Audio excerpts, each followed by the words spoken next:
एक समय ऐसा भी था जब इंसान सिर्फ एक जानवर थे। ना कोई भाषा थी, न समाज, न ही पहचान था। बस अपने अस्तित्व के लिए लड़ता हुआ एक शिकार करता जीव।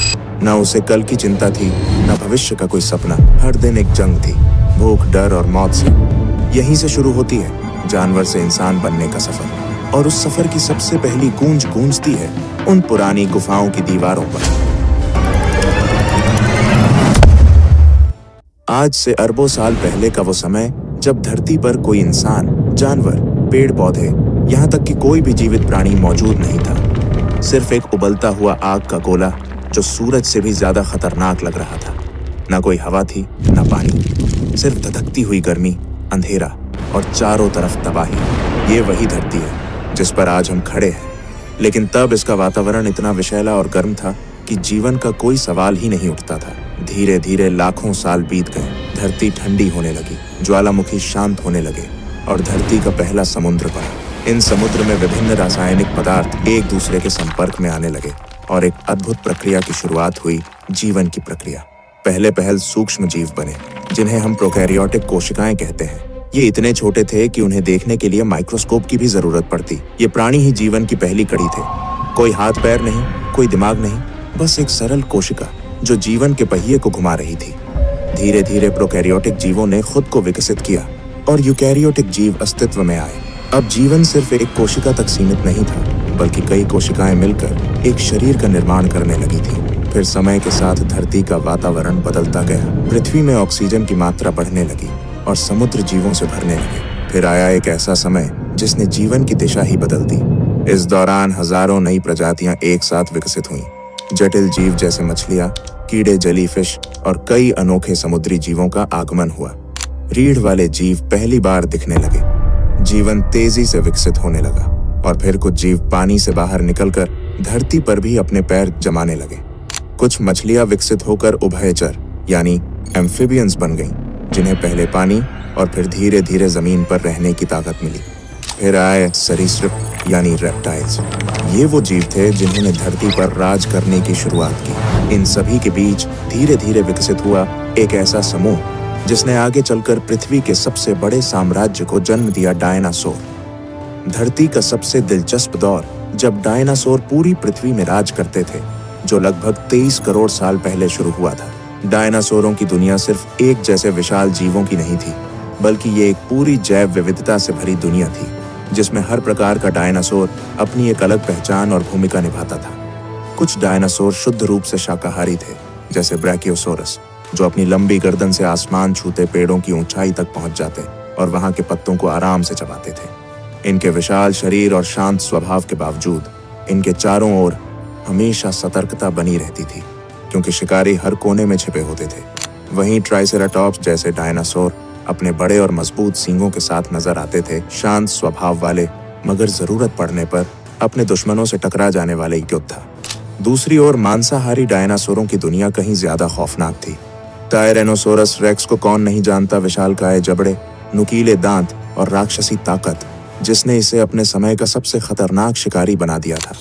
पर इससे कम खतरनाक नहीं थे वेलोसिरैप्टर्स, जो आकार में भले ही छोटे थे, मगर चालाकी, तेजी और टीम वर्क से अपने शिकार को चौंका देते थे।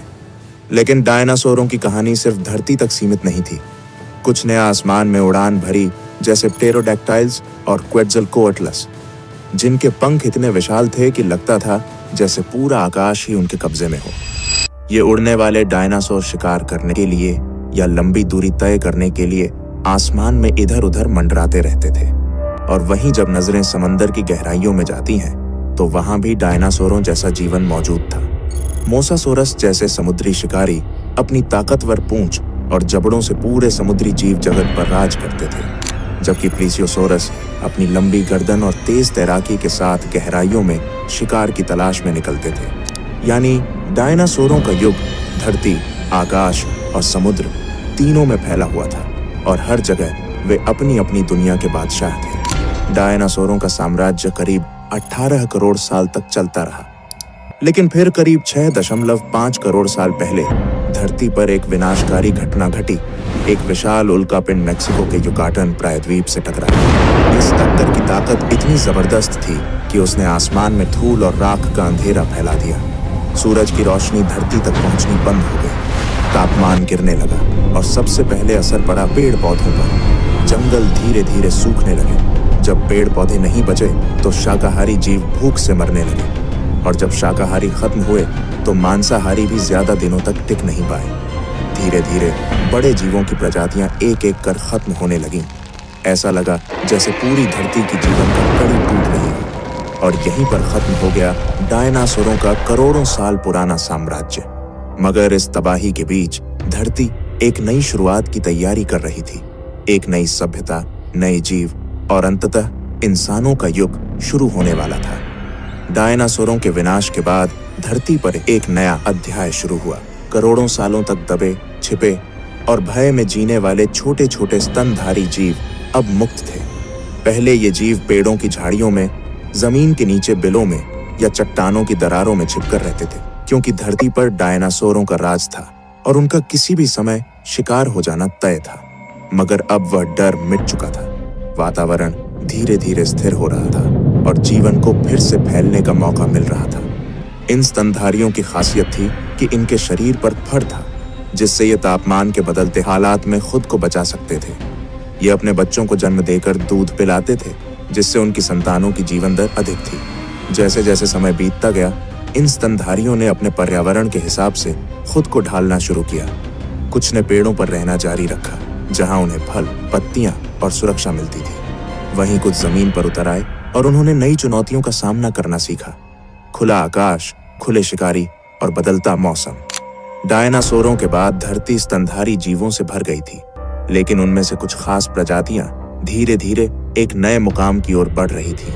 ये थे प्राइमेट्स, यानी वो जीव जो आज के इंसानों के सबसे नजदीकी पूर्वज माने जाते हैं। यही जीव आगे चलकर इंसानों के पूर्वज बनने वाले थे। इन प्राइमेट्स का विकास काफी रोचक था। उन्होंने पेड़ों पर चढ़ना, शाखाओं पर छलांग लगाना और तेजी से भागना सीखा। धीरे धीरे उनके अंगों में बदलाव आने लगा। उनकी उंगलियां लचीली होने लगीं ताकि वे शाखाओं को मजबूती से पकड़ सकें। उनके हाथ अब सिर्फ पकड़ने के लिए नहीं, बल्कि चीजों को घुमा फिराकर समझने और उपयोग करने के लिए बनने लगे। सबसे महत्वपूर्ण बदलावों में से एक था आंखों की स्थिति। अब उनकी आंखें सिर के सामने की ओर आ गईं, जिससे उन्हें गहराई और दूरी का बेहतर अनुमान होने लगा। यह बदलाव उन्हें पेड़ों पर छलांग लगाने और शिकारियों से बचने में बेहद मददगार साबित हुआ। समय के साथ प्राइमेट्स का दिमाग भी विकसित होने लगा। वे अब छोटे समूहों में रहने लगे, मिलजुल कर भोजन ढूंढते और एक दूसरे को खतरे से सावधान करते। सामाजिक जीवन की शुरुआत यहीं से हुई। समूहों में रहना और एक दूसरे से संकेतों के जरिए संवाद करना। सामाजिक जीवन की शुरुआत यहीं से हुई। समूहों में रहना और एक दूसरे से संकेतों के जरिए संवाद करना उनके दिमागी विकास का एक बड़ा कारण बना। धीरे धीरे शरीर में और भी बदलाव आने लगे। कुछ प्राइमेट्स ने जमीन पर ज्यादा समय बिताना शुरू किया। शाखाओं पर लटकने वाले हाथ अब जमीन पर चलने में भी इस्तेमाल होने लगे। रीढ़ की हड्डी में हल्का झुकाव आया और शरीर की बनावट ऐसी होने लगी कि वे कुछ समय के लिए दो पैरों पर खड़े हो सके। यही वो समय था जहां इंसान बनने की दिशा में पहला कदम रखा गया।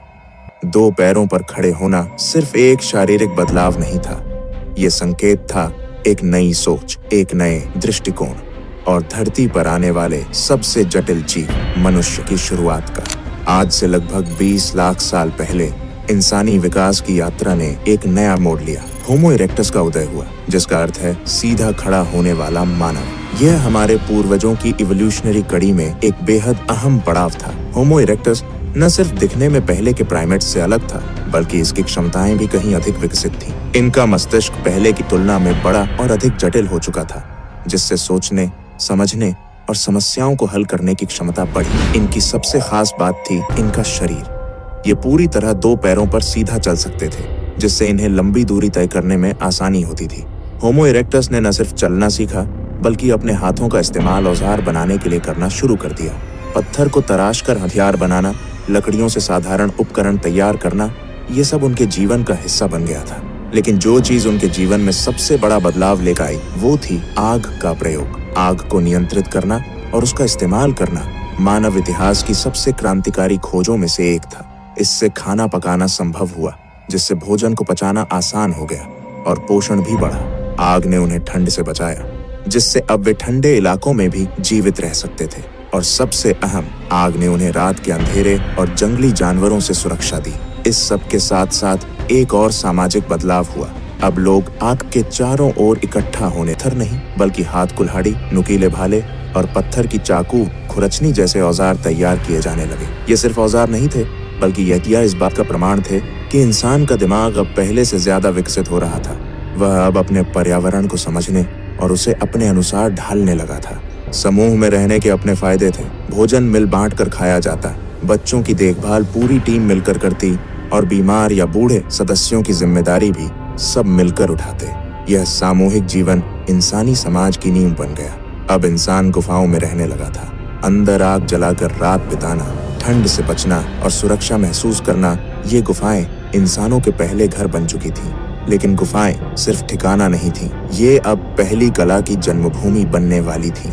दुनिया भर की पुरानी गुफाओं में आज भी ऐसे चित्र मिलते हैं जिनमें हिरन, भैंसे, हाथी और इंसानों की आकृतियां उकेरी गई हैं। इन चित्रों ने इतिहास को एक नया आयाम दिया, क्योंकि अब इंसान केवल जी नहीं रहा था, वो सोचने, महसूस करने और अपनी भावनाओं को व्यक्त करने लगा था। ये पहली बार था जब मानव ने अपने विचारों को दीवारों पर उकेरना शुरू किया, और यहीं से कला, संस्कृति और आगे चलकर पूरी सभ्यता की शुरुआत हुई।